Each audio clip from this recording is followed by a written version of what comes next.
મારા લુગડાને કોણ અડક્યું? મિત્રો, આ શબ્દો છે પ્રભુ ઈસુ ખ્રિસ્તના.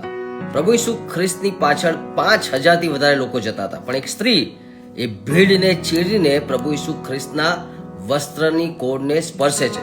તરત જ ઈસુમાંથી સાજાપણું નીકળે છે અને ત્યાં પ્રભુ ઈસુ ખ્રિસ્ત કહે છે કે મને કોણ અડક્યું? મિત્રો, આ જગ્યાએ એક મહત્વનો સંદેશ આપણને મળે છે. ઘણા બધા લોકો પ્રભુ ઈસુને સ્પર્શતા હતા, પણ એમના માટે એ ઈસુને અડકવું એ સામાન્ય હતું.